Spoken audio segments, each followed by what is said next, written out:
time. That's what I keep on saying till I lose my mind. Feel like a band in a series, shine like a moon in the last sky. Can you believe it till the end of your life? Go with some backs into a room. That's enough for satisfaction. Already know how to have fun. No need of explanation. What's it worth of nothing? What's it worth of nothing? Surely that doesn't matter. Storyteller. What's it worth of nothing? What's it worth of nothing? Oh no, it doesn't matter. So we will never lose. That I didn't ever be taller. That she loves some another. Just cause you think you know me, don't try to change my mind. Happiness of seeing a newborn. All future back to be dream of. Everything will be judged by our moral life. Go with some labels in the hands. Great papers that I need to go. Don't mind if they make a mistake. Then it goes all that hell off. What's the worth of nothing? What's the worth of nothing? Please spread these words forever. Storyteller. What's the worth of nothing? What's the worth of nothing? How can it not matter? The soul we lost one by one.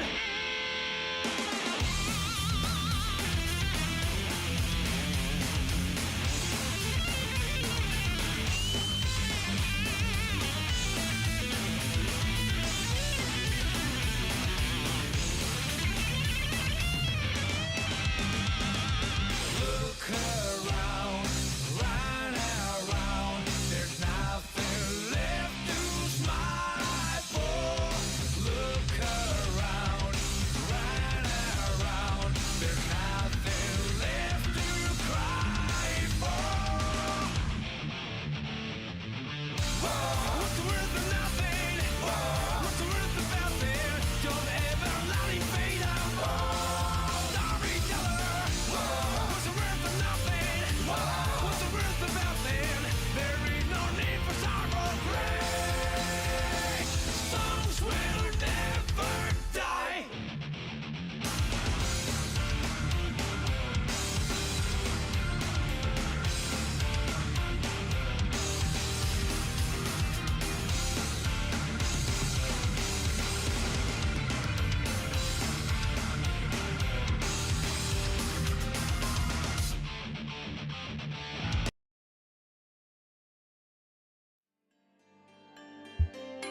Oh ho, howdy folks! Cody here with IronVerse Comics and trying something new on the channel, a creator roundtable. That's some wonderful guests. We're going to be chatting something kind of general.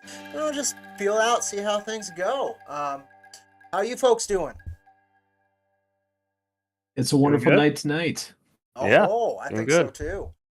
We are missing a guest. Might have gotten the time zones mixed up. It is a cross-country kind of deal. We'll see if he pops in. If not, all good. So our subject tonight was, what do comics mean to you? But before we get to that, why don't you folks take some time to introduce yourselves, your projects, and kind of maybe a little bit of your history with indie comics. Let's start with the wonderful Bentbox Comics. Awesome. My name is not Bentbox Comics. I appreciate you using that moniker, though. Gets the name out. My name's Chris. I'm the founder, kind of co-founder of Bentbox Comics, along with some of you might know, John Shell. But I got into comics recently, or at least the creation of comics recently. Pretty green in the space, only about a year in. But having a lot of fun doing it. We just did our first comic, Artificial, earlier this year. We're working on number 2 soon, and then a bunch of other projects in the works. So yeah, that's pretty much it. Right on, right on. If I'm remembering correctly, Artificial is still live right now on Indiegogo. I will Sure find is. that link and post it in the chat here momentarily.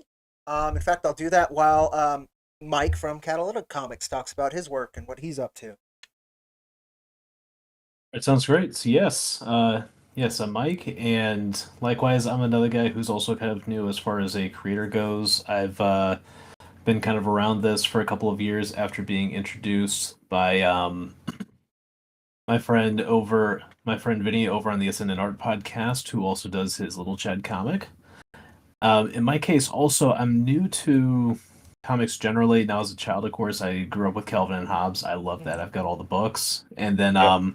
it's funny, indie comics just kind of came through various friends, and some of these were even like just like super niche technical comics. If you guys are familiar at all with makerspaces, there's actually like certain comics like Cream Dementia, who has this like whole series of this guy going through adventures in these like techno wonderlands as they're talking about electronics. And I've always loved the way that comics is art, like how it can just express an idea in such a cool and interesting way. And that's kind of what got me into this. And now I'm working on a project Petro Patriot. I've got an ash can for it out on Global Comics, as well as a Substack, which you can get from my bio over on Twitter, which is just I Galaxy will Comics. go ahead Sweet. and link your bio from Twitter as well. I'm Cody. Anybody who's ends up on this channel probably knows who I am, but IronVerse Comics is my comic book imprint trying to bring you the best of the Weird Space West. Our tagline is when reality belongs to the evil, heroes are inevitable. It's kind of our mission statement, that kind of deal, what we try to do with our work. Our premiere work was Jack Irons and is Jack Irons the Steel Cowboy. And also on Global Comics, if folks want to check out the first 3 issues, they are free to read on there. It's a wonderful work I am quite proud of. It has kept me moving for a while. So And I'll mention among sci-fi please. comics, you're pretty far up there too for views and popularity. For the first year we were on there, we were the most popular for a good chunk of time. Awesome. Part of that was some wonderful slight virility that we got from Global Comics knowing how to use Reddit. Reddit can be an extremely useful tool if you know how to play their games. I've tried so many times and I just don't, it doesn't click for me. But that helped get we got 30,000 views in a day. One case there, Wow. which was just, that's the most steam we've ever gotten behind the work.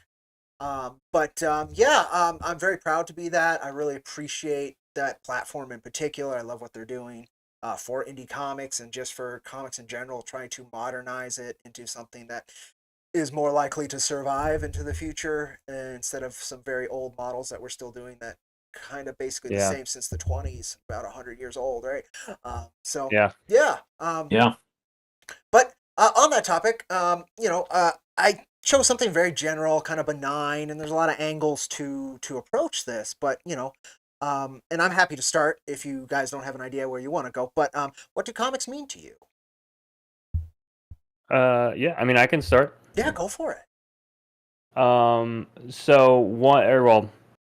I don't know how many people have seen me on some of the recent shows, so some of this might be rehashed in a way if you've seen me before. Well, that happens. But I've done the same spiel happens. on basically every show, and I've done many. Exactly. So it's just how it goes. I haven't heard. But if you're new to me, then this is the first time you're hearing it.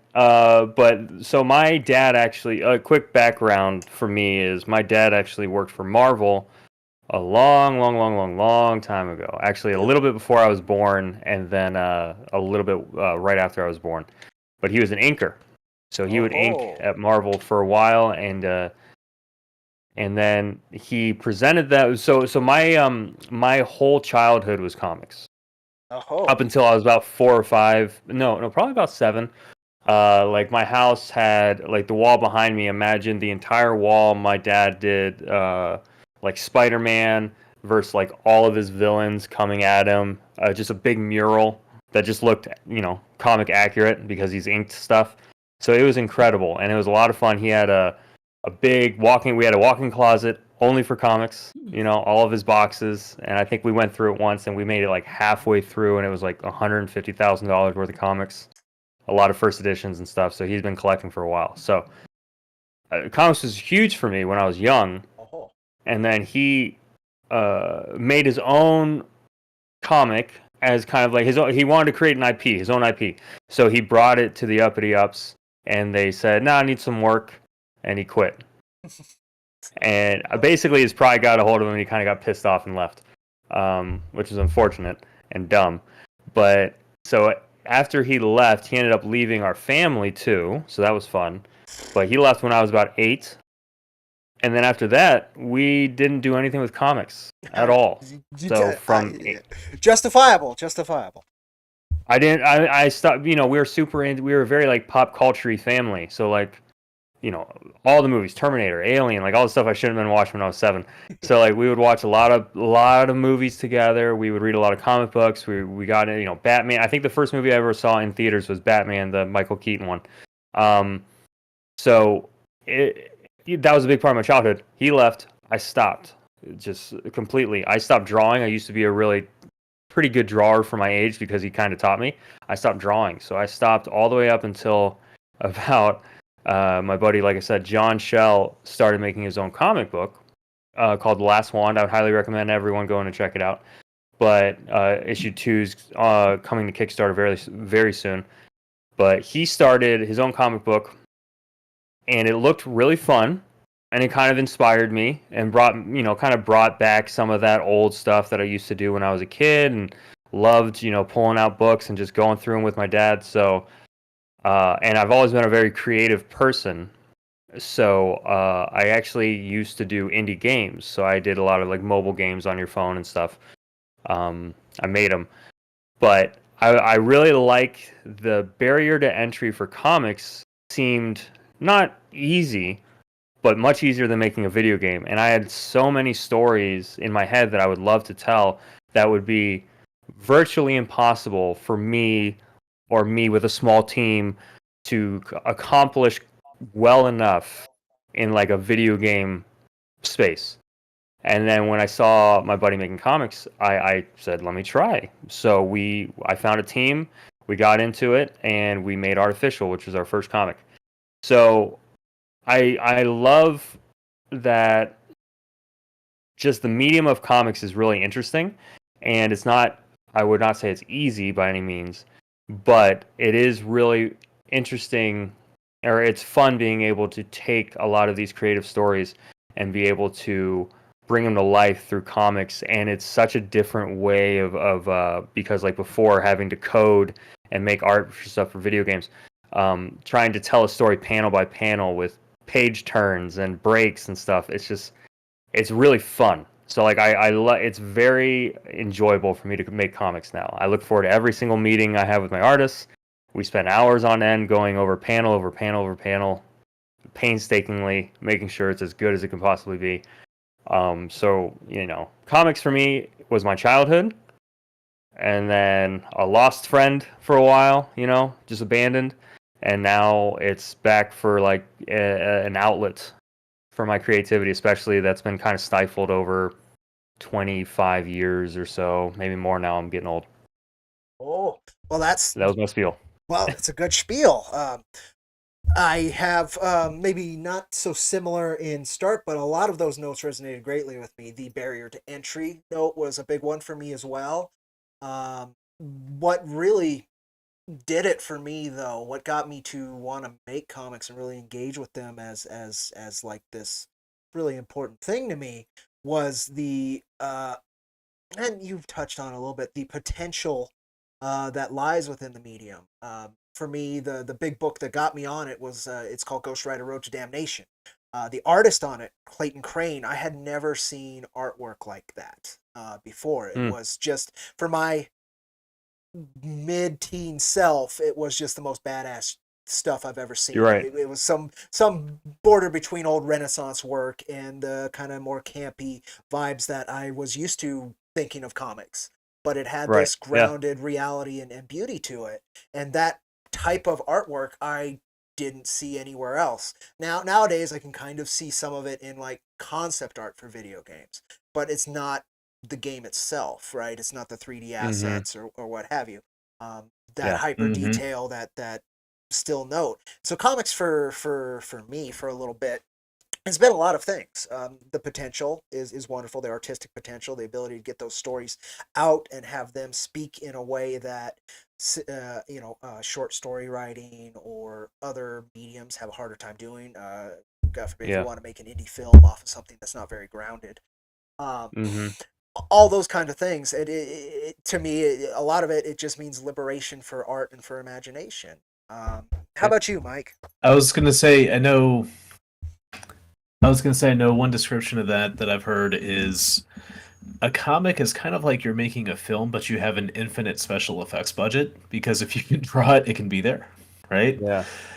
It's also funny too, when you mentioned barriers to entry. I'm thinking about I used to like code a little bit with Flash too. Like that was the thing. Like I kind of like as far as indie content goes. Or initially, I hung around a lot around Newgrounds.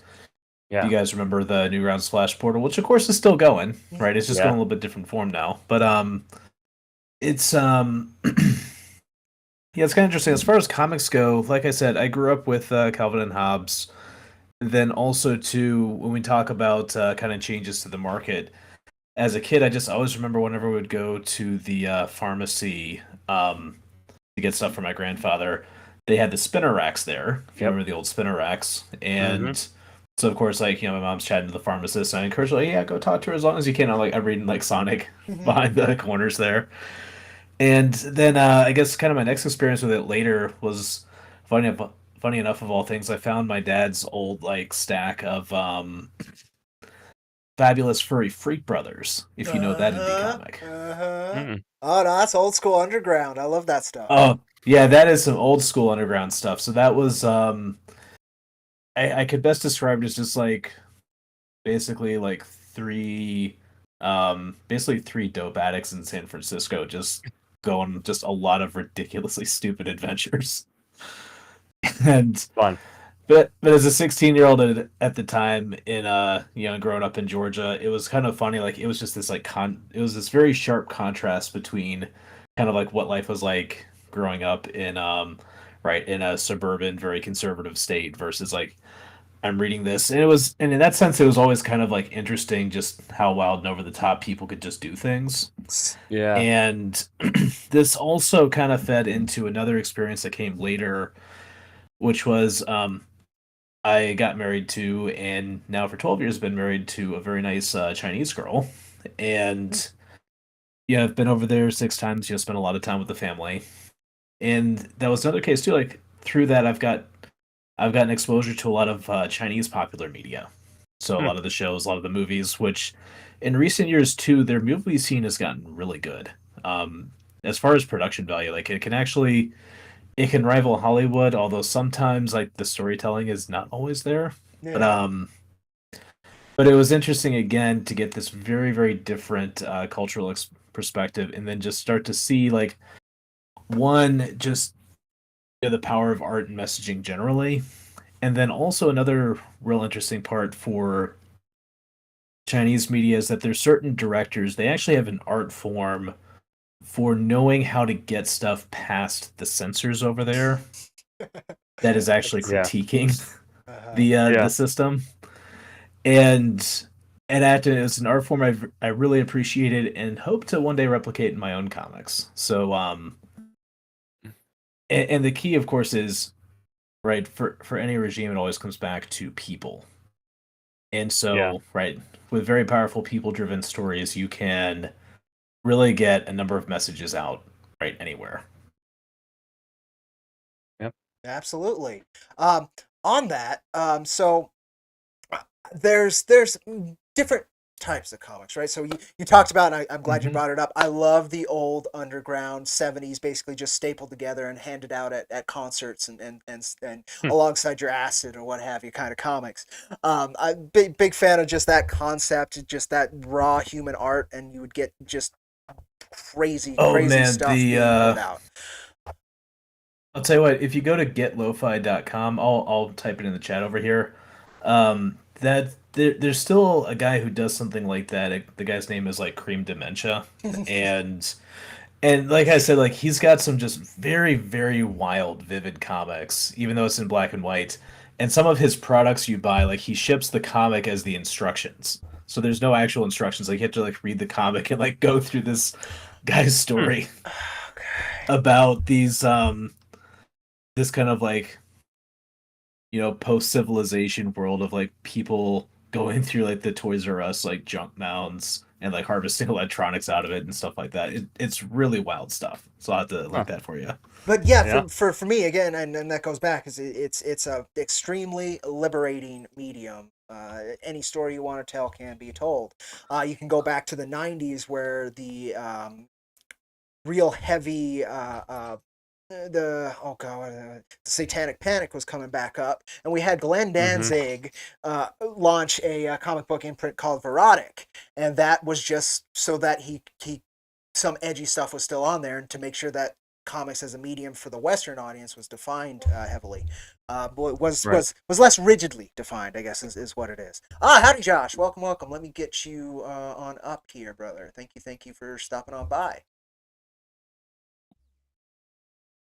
Oh, well, when he shows, we will hear from him. But anywho, it's from the other spectrum. So I'm more of a manga reader at this point. I like the consistency of it. When you read chapter 1, you know you're going to have the same artist till it finishes. You know you're going to have the same storyteller till it finishes. What's going on? Howdy. There we There he go. is. Welcome. We got audio? Do we got sound? Do we got? Are we You're doing good. like I a hear sound you. check kind of thing? No, you're good. You're What's in. the word? I hear you. You are up. We're good. We're in. We're I don't know. live. Everything's I don't know good. if you guys can hear me. Oh, Yes. we can. Yes, can. we can hear you, and we are live. Okay, you guys can hear me. I don't hear you. Uh oh. Yeah, if you see us blinking, we are talking. I see people are talking. Yes. Oh, there's always something with Discord. Yeah, or something with the OBS today as well. Not that he could hear that, Is there a but chat we're connected working to on it. this? We're working on Share it. your screen. Suggest your activities. Turn camera off. Mute. Disconnect. So I'm gonna mute the guest real quick, and I'm gonna yap for a second. Have you and then guys figured. muted? Are you guys? No.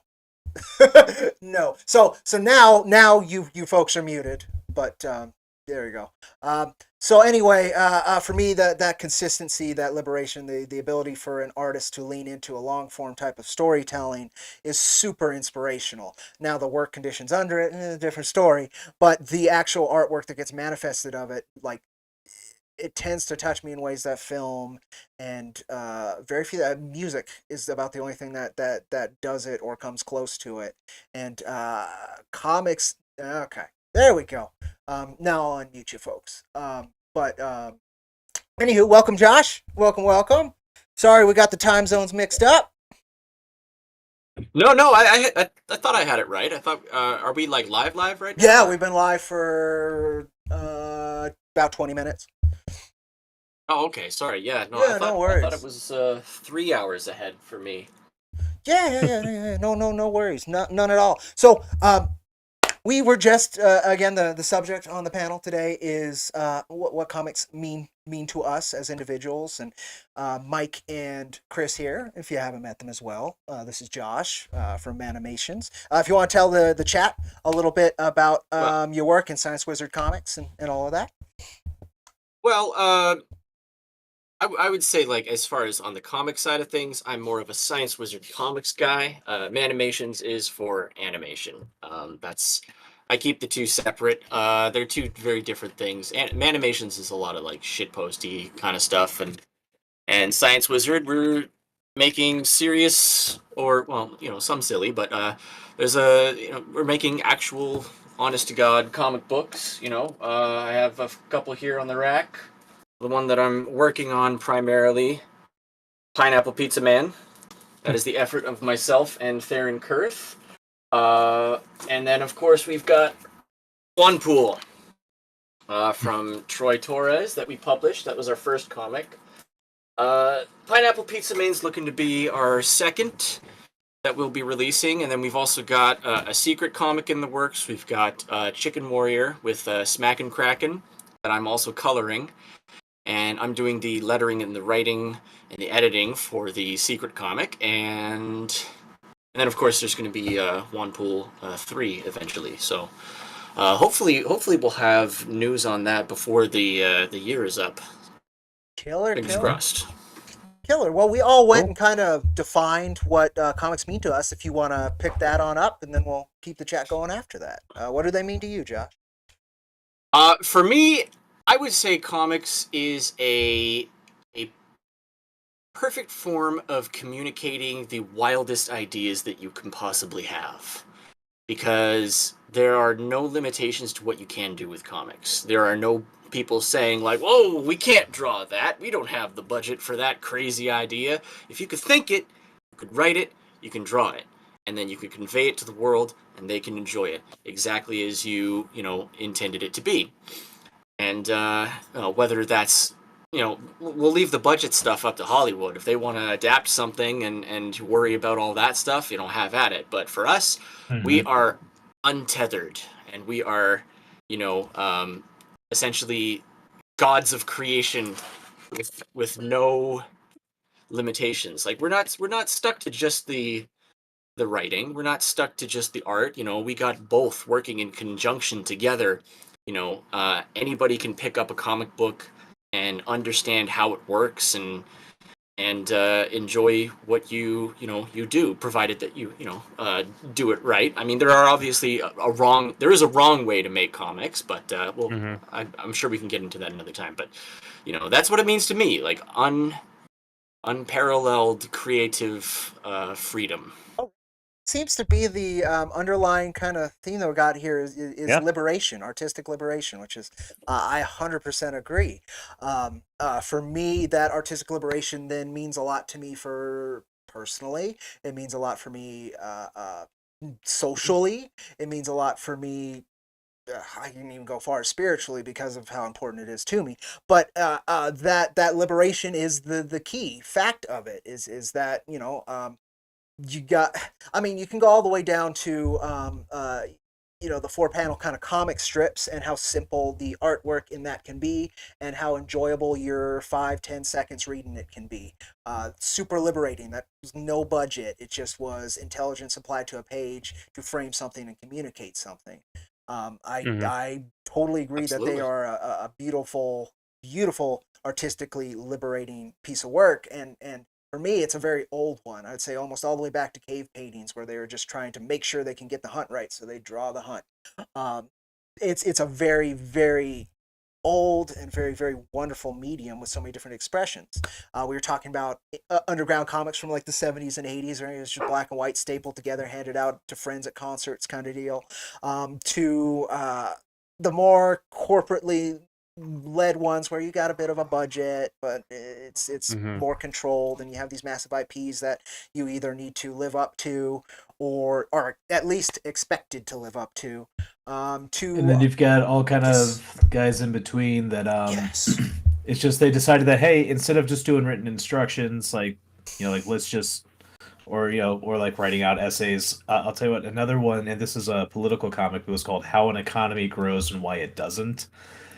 And it's this like really deep comic about like economics and how policy affects and stuff like this, but he does it as these like cavemen on this island building up the island from nothing, but like it's like actually like really well done and really funny the way he does it. And and at the same time, I've also seen some comics that attempt to do that and they do it very poorly. Because the thing we also have to remember too is that at the bottom of it, comics have to be fun. If they're not fun, like there's no point in reading them or even making them. Well, see, I'm glad that was brought up, because I thoroughly disagree. Art can be whatever art needs to be. Let's go for it. Because art can be whatever art needs to be. So if for you, look at Saturnine Kid from that Spain. Spanish artist, right? That stuff was never supposed to be shown, but it was him getting his darkness out on page. That was not fun for him. You could see it in the piece. Berserk, the manga. It's not fun. It is graphic. It is deep. It is beautiful. Fun, I wouldn't put. And maybe. Do you mean maybe to qualify this enjoyable? Maybe. Yeah. Well, actually, to qualify it a little bit better. Oh, welcome, Nerd Wonder, by the way. Maybe. Hello. I'm sorry. Am I not allowed in here? I can go. I just saw everybody was in here, and I was like, oh, I have to go talk to about comics. There's a lot. No, you're very welcome. You're just not right. I did not have the panel set up for another person, but honestly, if the panelists are fine with it, I'm happy to have another voice. I can go. It's just fun to watch. I'm sorry. No, it's fine. We're welcome. So open room, and That's I was fun. like, It's "Ooh, I just want part to of sneak episode 1. Yeah. Yeah, exactly. There's Yeah. a lot of things to work out that I haven't figured out. Working out the bugs. I could have done the private room, but then everybody would have needed to be here, and I would have needed to invite them separately, and all these different things. Ah. So I was just like, okay, I'll do it this way. Could have done a separate group chat somewhere else as well. Okay. There's a bunch of different ways to do it that I didn't. Mhm. So it's I'm fine. sorry. No, it's I mean, fine. it's- Welcome, No welcome. problem. And make sure you get a hold of me the next go if you'd like to be on. I'm Oh, very. sure, I sure, would sure, love to sure. have you on. I'm gonna I be would doing love- these every other week. So Oh, I love Yes. this. okay.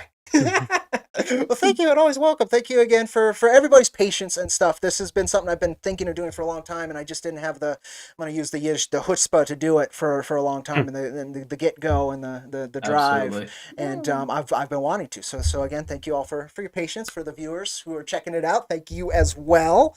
This is more viewers than I tend to get on this, so that's great. I was hoping that would be the case.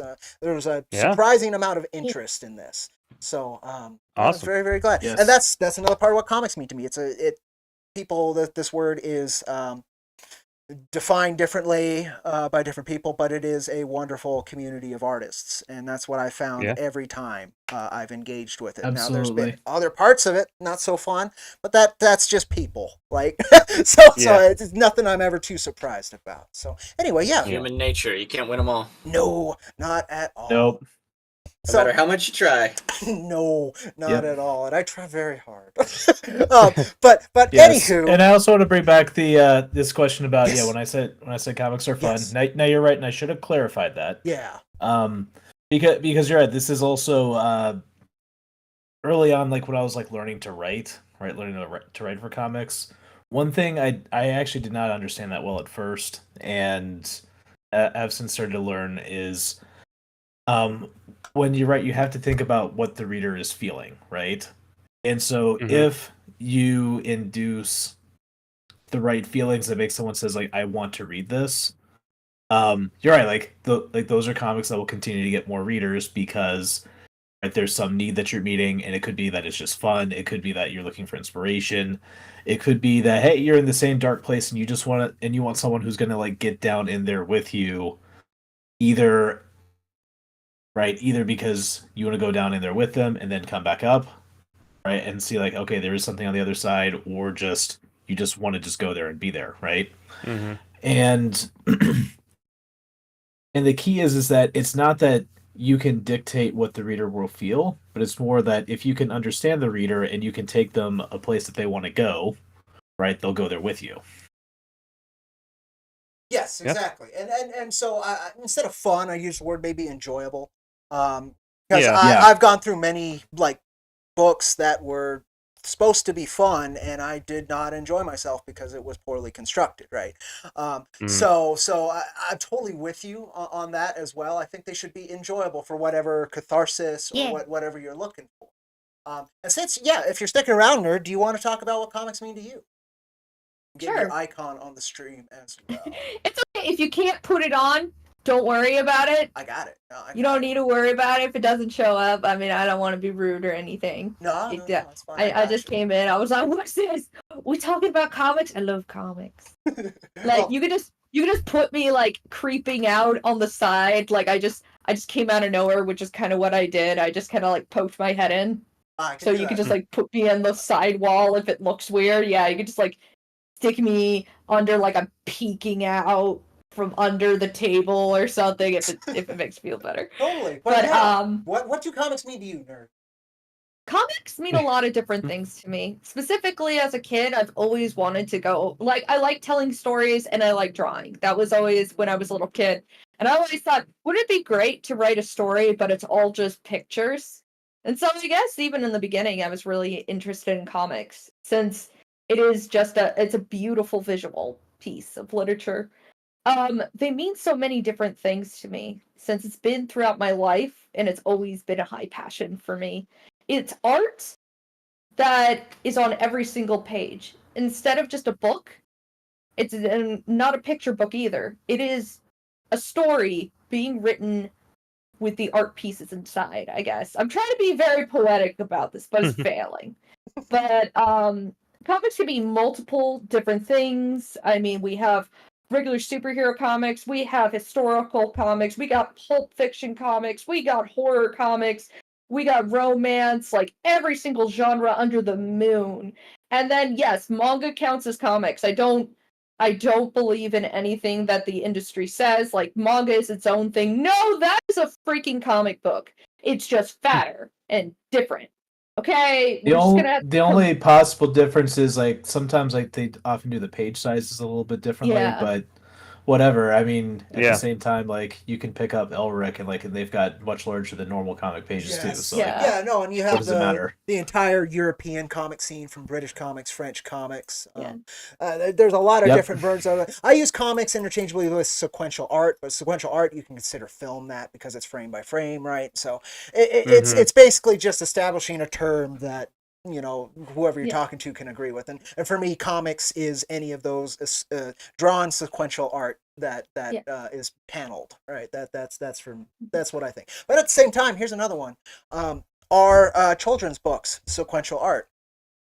Yes. I agree, Yeah. and I think they're Technically. comics. I would. They're sequential. I went to sequential art for a year. I majored in it for a year at art school, and then my family's like, art school's kind of expensive. Why don't you Little just bit. go to a regular university? Anyway, that's neither here nor there. But yeah, specifically when you go to sequential art classes, you are learning to be either a comic book artist, a storyboard artist, a Storyboards, yes. character designer, video game designer, toy designer, or illustrator for books. Well, actually, I think that's technically they have an illustration degree, but specifically sequential art is the all-rounder, like which I was always very into. But yeah, specifically it's sequential art. You're drawing a beautiful piece for a book. Children's Yeah. book doesn't matter. Yeah. I'm Mhm. making a children's book, so I'm gonna put Bedbox Comics on the bottom right, so it's still gonna say comics on it. There you go. Well, see, that's the bit too, is because paneling controls rhythm, and in a children's books, it's more likely page by page is controlling the rhythm, Yeah. but it's still a panel. One to big me. panel. Yeah. Again, we get those full page spreads in comics as well. They're some of my favorite. So it's for me, it's a very wide medium as well, I guess, is part of it, and that's part of that kind of general thesis we came with on this so far. Is it is just an extremely liberating medium. Comics so far, And means as liberation. well, when you mention that, especially in like the children's book context too, it's also the case that it's not just that like you have art on every page, but it's actually the art and the lettering can work together Mm-hmm. to amplify each other in Yes. ways that Yeah. other media cannot. Yeah, Mhm. boy. Oh, Because absolutely. and even with film, right? Even with film, because with film you can't stop a scene and like spend time like looking around the whole area, right, in that scene. Whereas for a comic, like you can spend as much time on the page as you want. So in some cases, even you can do stuff with like the hierarchy of detail on the page to like add in layers that Mhm. someone who wants to take their time can appreciate, along with like someone who's just like skimming the art, like they'll have a different experience reading it. And you're right, like that's something very unique to the medium. Yeah. Oh, absolutely. A manga I read recently is called Blame. It's got an exclamation point after it. It has maybe it'll have 3 dialogue balloons per chapter. It is basically just paneling, rhythm, and mood alongside action to move the story along. And the lettering is usually just onomatopoeias, just sound effects, or again, very, very minimal dialogue to just set a mood. And that's part of that liberation. You don't even really have to use all the tools on your box. There's quite a few in Comic Spot to make a successful and very good piece of work, an enjoyable piece of work. And we're trying that with Sundown. We're doing this new comic called Sundown with my artist Gabriel, and he had the idea about 3-4 pages in.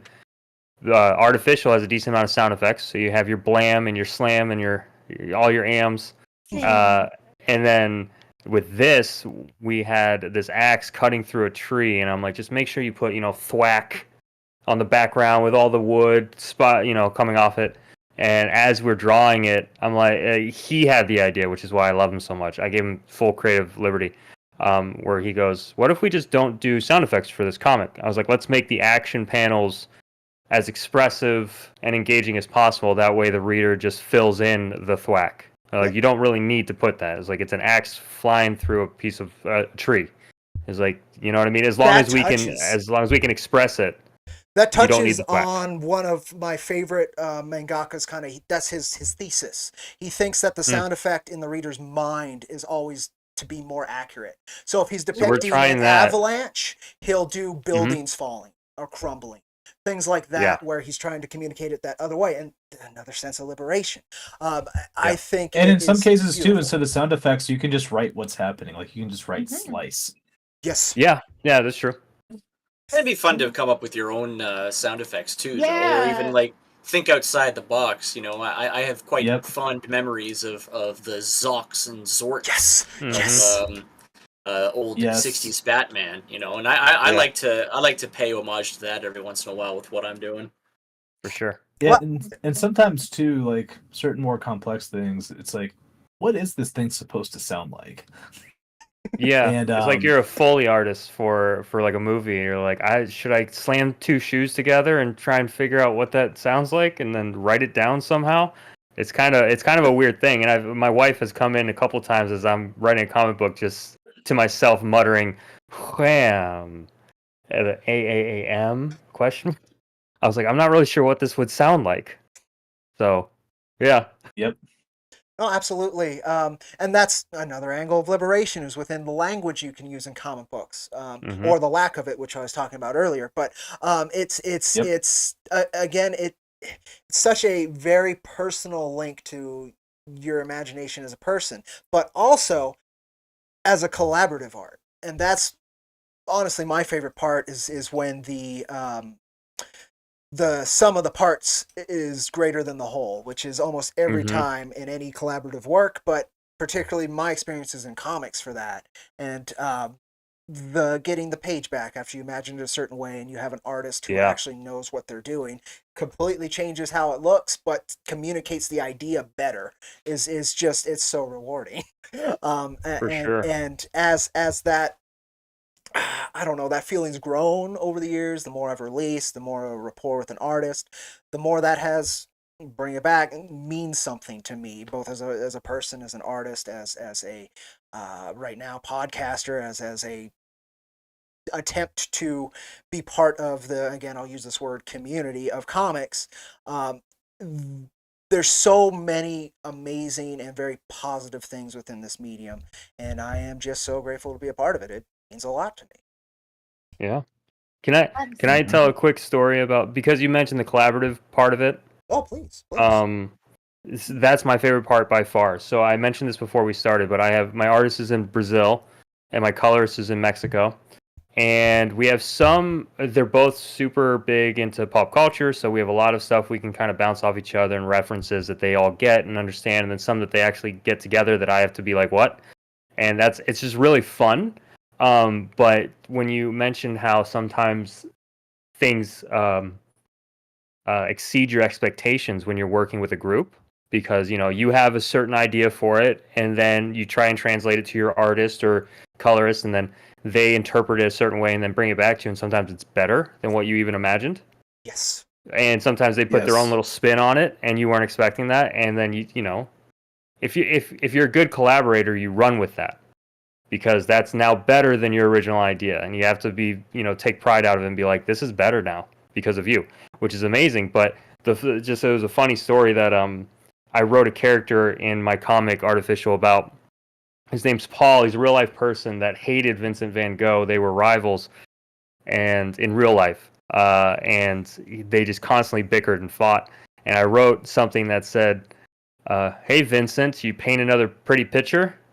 And I didn't write it down in a way to where he would understand that it was supposed to be with a mean spirit, like almost sarcastic. So my artist drew this very adorable, bumbling fool that was just very nice. And I said, I love it so much. I was like, it's so much better than this mean-spirited character that he was supposed to be. And so now this character, Paul, I mean, it's a throwaway from what he was originally, but it's just one of those ideas of collaborating with people and then something completely changes, but it's for the better. That's again, that's my better. Like that. I'm so like blessed to work with the teams I have and the many people I've worked with. Josh before. It's a it's an experience that my first art form was music. I played in quite a few different bands. I'm a metal bassist. And so I was used to that playing off of other folks kind of from the start to make something, because in Right. music, once the song's going, you ain't stopping. It's very much like theater, right? Same thing. Once the play's moving, you just keep it moving. Right. With comics, of course, you have more time to deal with that. It's like, well, I really didn't like what you did there. It kind of completely breaks my story. I've never had that happen, but I'm sure many have. Right. Yeah. I'm sure there are many stories of bad artist or bad writer rapport. I've just been lucky not to have to deal with that. But nonetheless, it's I think for a successful collaborative effort, that will always be part of it. It's that you can call it compromise, but it's not so much compromise when it exceeds. It improves the project so A much. good give It's and really take. the shared vision, yeah. Mm-hmm. Yes, indeed. I get that a lot with the Chicken Warrior that I'm doing with Smack and Kraken and Troy, because I mean that's probably our most collaborative comic so far in Science Wizard. Like Wanpool was pretty much like all Troy, start to finish, right? He did the scripting, the pencils, inks, colors, lettering, everything. And then I'm doing all of the art and lettering in Pineapple Pizza Man, and I co-wrote it with Theron. And so, not a whole lot of steps of collaboration on those projects, but with the Chicken Warrior, it was really interesting because we kind of had Troy and I had joined on to the Chicken Warrior with Troy doing the inking over Smack and Kraken's pencils, and then I would do the colors and the lettering, and there's a lot of back and forth, I think, that needs to be done to really like get the best out of everybody, because there's things that you're going to catch on each stage that somebody in the previous stage might not have caught, but it's important to keep that communication open with people and keep going so that like things don't get missed further down the line, so that each page kind of becomes easier and easier, and you start to get into a flow with each other. You start to get that rapport, and some of the most recent page of the Chicken Warrior is probably my favorite that any of us has ever produced. I thought it was amazing. I can show it to you guys if you want. I Yeah. can share my screen. Yeah. Free Display screen. spoilers. I'm not sure. No, it didn't work. I can show it on stream. Just a sec. I There. want the spoiler I alert. had to share it first. Yeah. Spoilies! Sweet. And, I am all for the spoilies. there you go. Let me see. It's loading and it won't show me. It just says your stream is still running. I don't know what that means. Does that mean I have to disable my camera to be able to do it? No, like I'm getting the loading screen as Yeah, well. so am It I. says this stream you're viewing currently has Oh, there it reduced. goes. See it now. Yep, there it goes. Yeah, I Yeah. think There we that's go. what it was. I had to turn my camera off. It won't let me do both at the same time. For some reason. Yeah. Fine. Oh man, the colors are killer. Very clear. Right? That's my coloring, man. Yes, That's indeed. I think that's the best I've done to date. But one of the things that was interesting was in the inking stage, he tends to stick pretty closely to what's in the pencils, but he drew this Kraken at the front there, and he had this like really gnarly mouth on him that I just thought was so super cool, and I wanted to really like show that off. And so what I did was I took his little outline of the Chicken Warrior there squaring off with him, and I shrunk it down by about 50% so that I could reveal more of the mouth, because he was covering up most of that mouth, right? Yeah. And then but then the issue with that there, see, is that like he didn't draw the whole mouth. It was just like, so I have to go back in there and try to like do the inking for the mouth that is now revealed as once the Chicken Warrior was shrunk down, and try to match that up as close as possible to Troy's inks as well. So that was a really interesting part of that, and stuff. It's usually pretty small stuff. Like I'll say like, oh, this character's eye direction is a little off, so I'll kind of like adjust the eyes, from the inks, or I'll be like, oh, this guy's supposed to have a bandana on this arm for continuity and whatnot. But Right. in this one, it was like really interesting, like and really a bit of a challenge to kind of like that's a gnarly looking. Oh Yeah. yeah, no, and I think It's it adds awesome. to the grandiose. If the mouth was covered up, Yeah. the scene just Look at that wouldn't, shit. wouldn't speak. Yeah. So Yep. spook. But yeah, those collaborative efforts, I've as well. So continuity is one of the things I struggle with because I have a hard time when I get a finished inked page going back. My guy works all in traditional inks and such, so it can be a little Mm. bit tougher for him to go back and fix something if something's a little off. But he has fixed things digitally Right. as well. He's kind of a jack of different trades. But that's been one I kind of struggle with. But I've also tried to have the work feel a little bit otherworldly, so people aren't nitpicking it as hard on those bits. Right. I don't know if it's worked or not, but that's always been one of my bits. So I as a collaborator, I've always kind of struggled with that. So for another bit that it means to me, it forces me to be in those seats when usually I wouldn't. And so as a person, it's a great method for growth. Yeah. I don't know if you guys do this. This might be a good question because I know my buddy John doesn't as much, and it's difficult. I know it's difficult. It's ideal, but it's not what most people can do. But I try and have meetings whenever we're making something or we're working page by page. I try and have everyone involved with the comic at the meeting. So the letterer will be there, the inker will be there, and the colorist will be there, even though we're just talking about the sketch. Mhm. And I don't know if everyone else does this, but I know like my buddy John said it's just difficult for him to do it as often.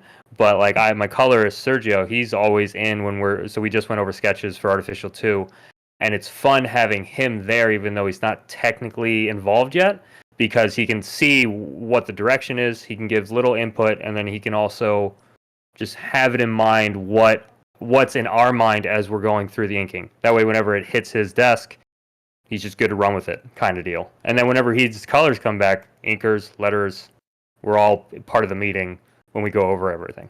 But Oh no, that's a great way it's to helped do so it. far. That's not something I've ever done. It's difficult. Yeah, Yeah. it's No, not me, ideal. it's back and forth. For I me, don't have that. it's per step. Yeah, nerd. You are primarily almost. I don't want to say a cartoonist because it has different connotations. But when I think of cartoonist, I think of one person doing all the sequential art and lettering. And all that. Yeah. No, yeah. I draw it, I color it, I wrote the story. Everything is done by me. But I do have an Awesome. editor, Mm. somebody that helps with the marketing, and we do have a letterer. So my editor has assisted me so many times in a lot of the work that we do that, yeah, I like having his input on Mhm. how colors look or certain styles and drawings. So yeah, I'll usually drag his ass over and I'm like, look at the picture. Is it okay? And then he'll be like, yeah, it's fine. And then he chases me around with a stick because way back when I was inking it originally, he found out I was redrawing pages, so he chased me with a stick around. All good editors need a Yes. discipline stick. You Yep. need No, I was gonna say, and sometimes, editors are a very important part of this process too. Mhm. You, can't say that about Marvel's editors, but yeah, that's a whole other direction we can go in. But I was gonna say, like, you have to have a solid editor, and also you have to be humble and listen to them when they say, like, dude, like, this doesn't work. Yeah. Like, let's get this to work. So Mhm. one of my biggest pet peeves with, particularly it's been crowdfunded comics, is when I see an editor credit and I'm reading this book and it does not feel like they did that. There are typos, there are misspellings, there is all of those things. That's why even though I appreciate the creator or what have you, and I don't only back books I want to support, right? Like there's I don't just back for back, yeah.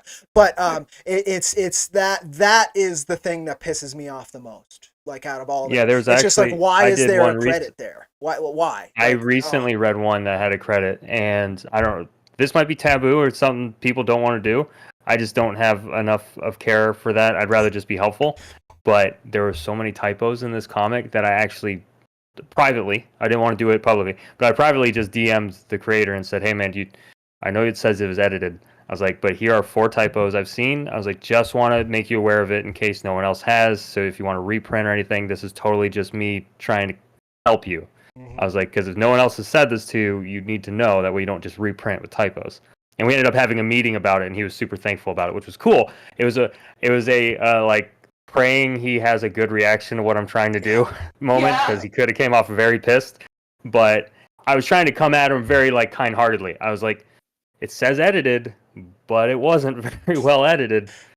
So I don't know what to Yeah. tell you. I'm trying to help you. No, that one always gets on my nerves. I did for a long time. I have a series that I did some crowdfunded comics, but also just indie comics and a few different things. That was called IronVerse Quickies, where I just do a real quick review of something, and that was always the thing. Like, even if the book wasn't that great, if it was technically sound, it got a way better score than something that was decent in terms of like story, but it just kept breaking me out of it because of those technical little bits. Yeah.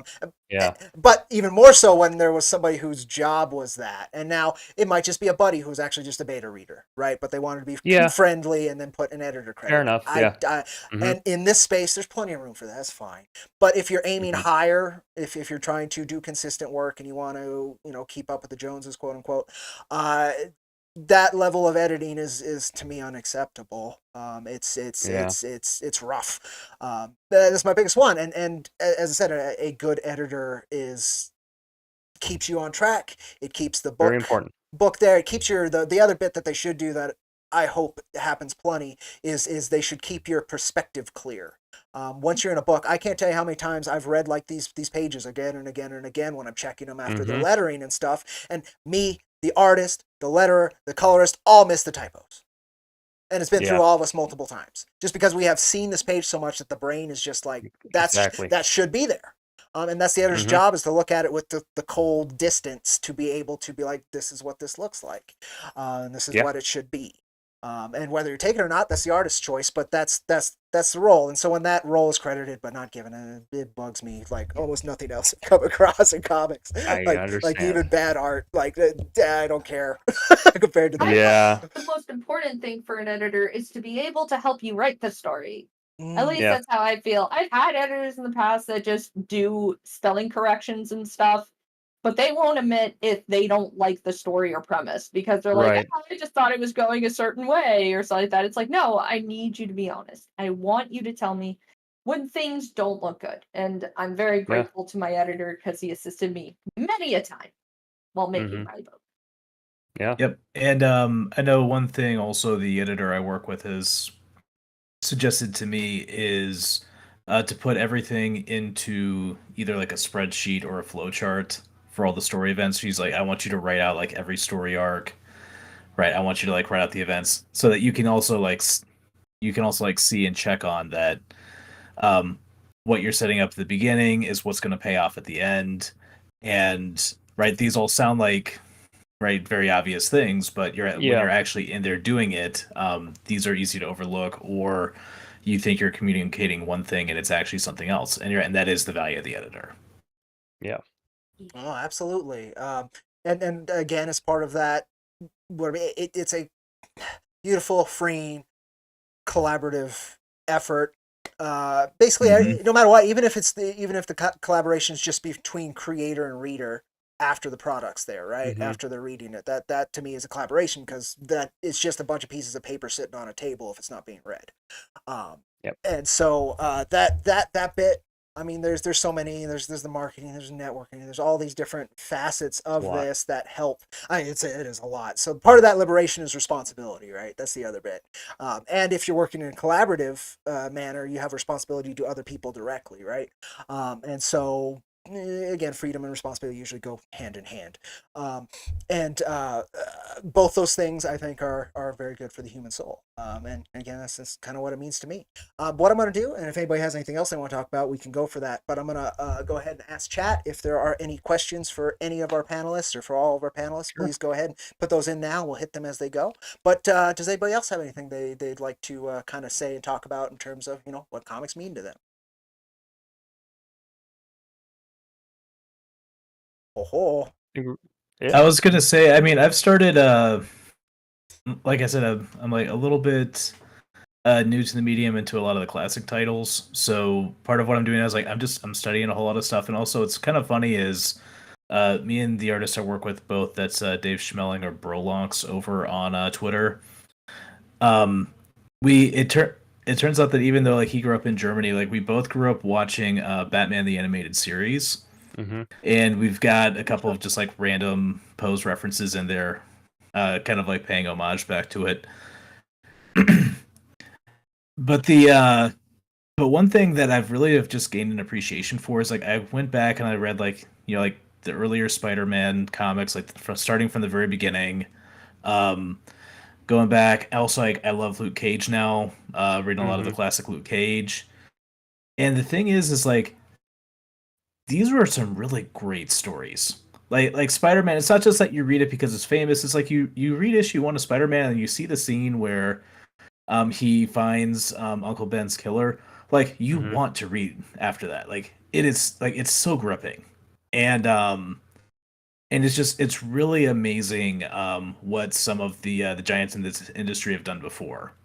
Yeah. And in that sense, I do think it's important for all of us, to read it, understand it, and just like, aspire to rise to tell stories like they told stories.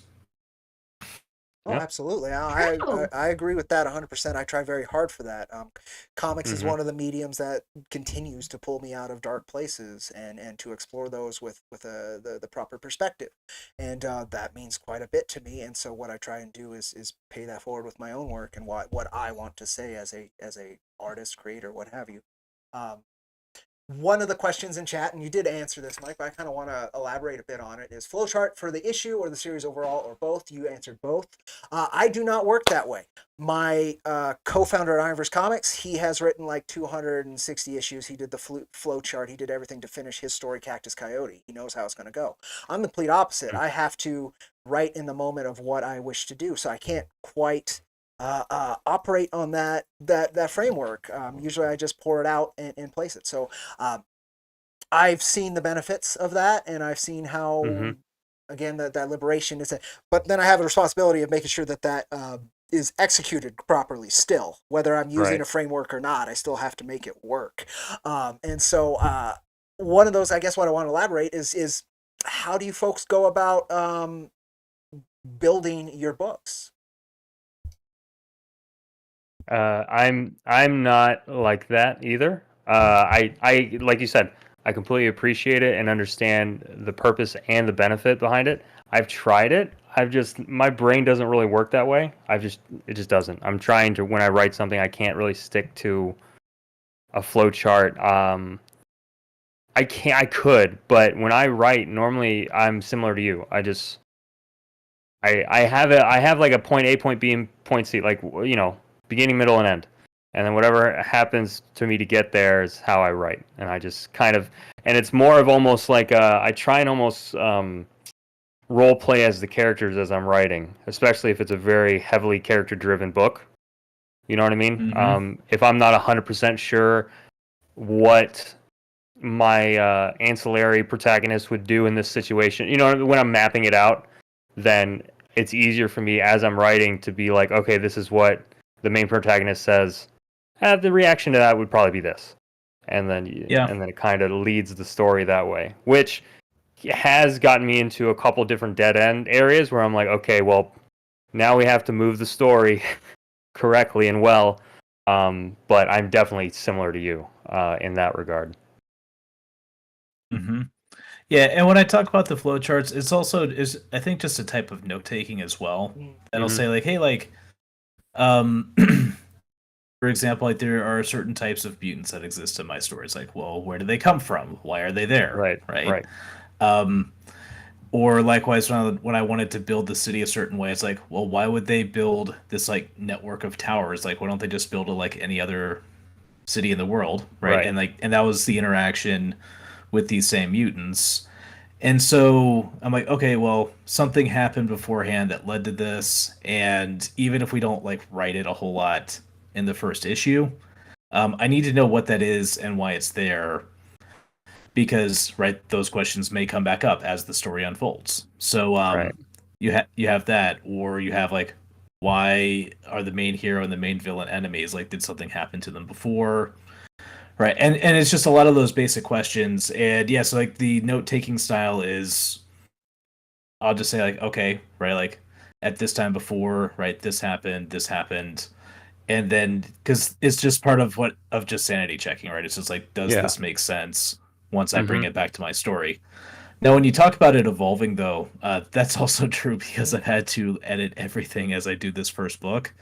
Because yeah, like the first time you create a story, you create a world, there are a Yeah. lot of questions that go on, and also a lot of ideas that pop up too. And that's even from the time I started to ending this. Like I discovered so much about the world, and that meant I'm like, okay, now I've got to go back and edit my charts and my notes because right, I discovered like there's so much more to this world as I'm doing it. Yeah. Yeah. Yeah, on my end, right, I run, and I'm sure Science Wizard probably does something similar, but we have a universal Bible, right? We have a structure that has the consistent elements that would run between all the series so that we've got 3 creative teams running right now and 3 different books kind of building Hmm. in the same place so Mhm. that there's logical consistency, right? So in that way, absolutely, I do that kind of framework, but it doesn't quite. That's more the world building logistics Right. than the storytelling.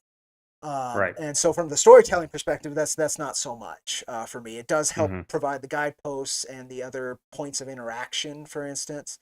But per issue, basically, each of our teams do something different. Again, Dollar Coins co-editor, co-founder, IronVerse. He just throws down scripts. He does novels, but he also does a lot of like movie scripts. So that's how he does his comic Oh, the scripts as well. screenplays, yeah. Yeah, he does screenplay setup, basically, and instead of end scene, he does page or what have you, right? And then he actually storyboards them himself, and then he puts those off to the artist.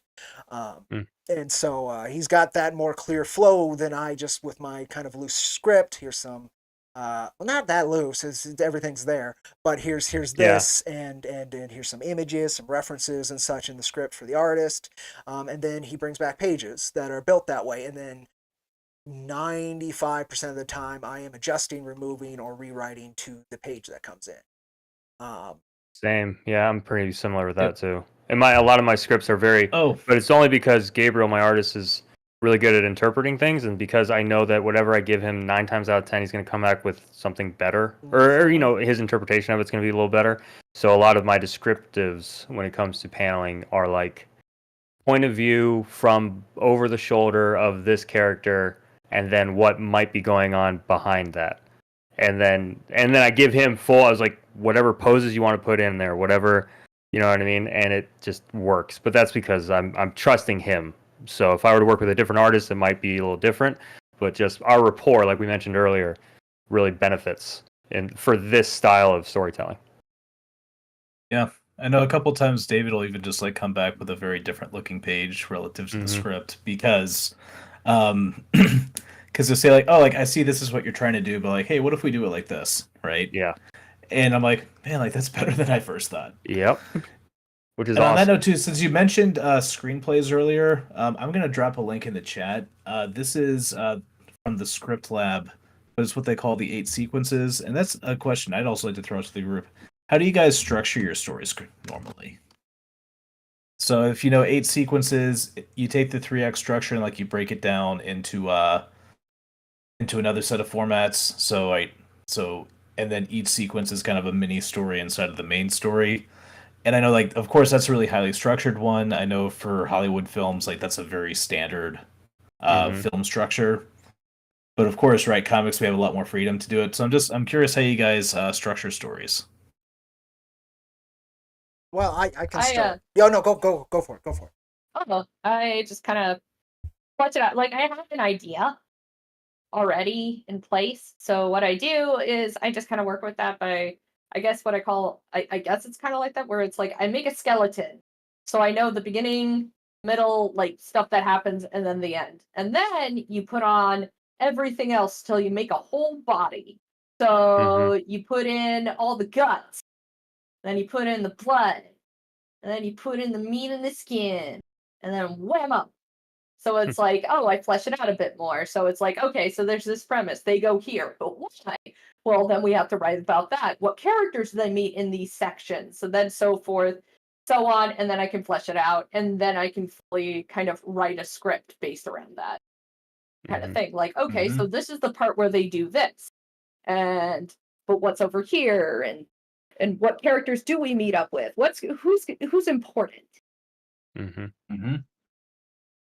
And then Um, usually Yeah. I ask my editor, and then I get hit with a stick. yes, indeed. Yep. On my end, I'll come up with the thematic. So how I've written my books so far is each story is relatively self-contained with its own thematic that it wishes to communicate. But then I have my goalposts of where I want the general movement of the series to go and march towards that. My first issue was the only goal was to introduce the character. So Mhm. my goals were to build up this character, hit the moments I want to communicate the thematics of the series that I will be communicating forward, and however I wish to accomplish that. And I think I did pretty good. Two, I wanted to communicate what the world was and what kind of the mechanics were, and kind of introduce more of the larger ideas that will be tackled by this character you've been introduced to. Issue three was to get more of the supporting characters and movements of the general story kind of ignited and the parts moving and actually grinding and moving towards it. Four, I started kind of differently. I looked at two very old ancient stories that I really appreciated that had thematics that would and structures that would allow me to communicate the ideas I wanted to communicate with that issue in, and I utilized those. In this case, it was the Four Sights of the Buddha and Dante's Inferno. I slammed those Mm. together to just kind of layer these communications of this character dealing through the actual metaphorical thematics that the series is tackling overall. And just kind of doing that and then moving the story just another inch forward towards what I'm finishing with this arc. So I kind of build more with like the general guiding star, and then I just go that direction till I hit it to my satisfaction. And each part of the steps of building the comic, when the pages come in, lettering comes in, how the campaign goes, all these different things help color and finish that issue during it. And the final product that finally gets out to folks is that culmination of all those different experiences slamming together and manifesting in some pieces of paper. Yep. Also, Yeah. it looks like was it Paul had a question for us in the chat too. Oh, did I miss it? Oh, there you go. Who's everyone's favorite writer? Either that you aspire to be like or just had an influence on. All right. Yeah, whoever would like to start. That's a good question. I have different writers for different reasons, honestly, but I can pick a general one, I think. Go for it. Okay, well, in general, the guy who got me into comics was Garth Ennis. Just reading his dark humor, again, was something I hadn't experienced in media up to that point. The very specific British kind of flavor, or Scottish in his case, kind of flavor. Mm. And so I would say he's like the most important. I don't really quite aspire to be him. In terms of like entertainment and word flow, absolutely. But in terms of subject matter or how he handles things, not at all. Um, Mm. in general, like what Kentaro Miura was able to complete with Berserk as a writer structure kind of guy is incredible. But I also don't wish to do that work because it killed him. So Mm. there's like different writers for different reasons, right? I find these aspects that are beautiful of this person, why their art is so good, and I take those and I combine them together, collage them into my guiding star for my efforts. Right.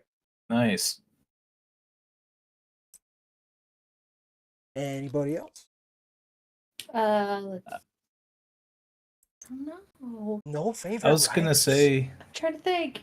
No favorite. I'm not good Well, I was with gonna tell you names. what. While I was doing research, there was one person I showed that link to Script Lab earlier. You can download a Mhm. bunch of movie scripts from there.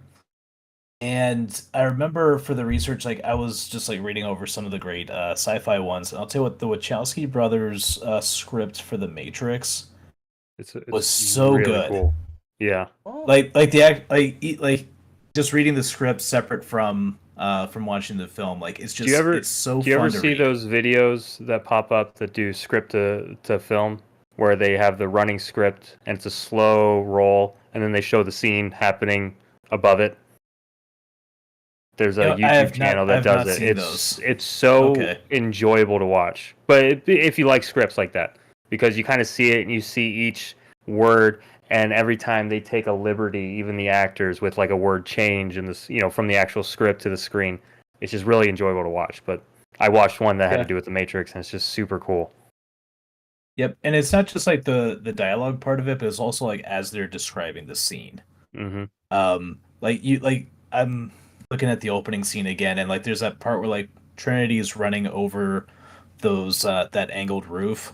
Like Hmm. in the script, like you can like actually see that as everyone's like running, tripping over it. Like it's so wild to read. Yeah. Okay. Yeah. If there's no others, I will start. If there's any questions in chat, we will hit those. But otherwise, if there's a couple folks who didn't get much of a chance to talk about their projects, if you'd like to nerd, we can take a moment for that. Because I believe you have something in demand right now, don't you? Well, if not, I will start closing it out. I mean, I guess my stuff is still in demand. I took a delay because of family loss. So yeah, I've never shut it off as of yet. But we're getting ready to close it out and start the printing. Oh, well, then it would be smart if folks got on it. I will throw the link to it. It's called Behemoth. I'm super interested in it. I'm excited for when Sweet. when it gets in my hands. I am gonna tear through it. Thank you so much, and I am very sorry for the delay. I am no stranger to that. Let's just say that as We understand. Thank you. Yeah. So I'll throw that link in chat if folks want to check out her project. Yeah. And it looks like this worked. If we have any closing thoughts on what comics mean to you, we answered it at the beginning with one thing. I'm curious if it changed much. So for me, it kind of started with being a extremely liberating art, and it kind of ended with a perspective on the responsibility that comes with that. That's kind of what it means to me. It is a beautiful gift, but it is a lot of hard work to maintain and do right. I mean, that's well said. All right. Well, I'm with you on it. okay. Well, that's Chris's. Mike, any change of thought, or is it? Am I summarizing it pretty well? Josh, nerd, anybody? You're on your own, man. It looks like I'm on my own. That's all good. right. It's good. Well, cool. No, if that does it, then I'm happy with that thesis, and I'm happy with this. For all the weirdness that came alongside of it, I think it was actually really fun. I had a great time, folks. Yeah. Thank you so much for joining. Really appreciate it. It's a lot to put yourself out there with some weirdo on the internet. So I greatly appreciate that. Yeah, nice. of course. Thanks for having us, man. Yeah, absolutely. And we will be doing another one week after next. If anybody stops by to watch, has questions, any of that, we'll maybe have. I wanted to test the waters with this more general question, and it went well, considerably. So I will be maybe refining it a little bit tighter for that. Hopefully, a little bit more of these technical bits will be hammered out. But all in all, better than I thought it could have gone. So again, thank you all for watching. Thank you all for joining. And I will catch you folks in a couple weeks with another roundtable. Take care. And adios, amigos. Thank you. Good night.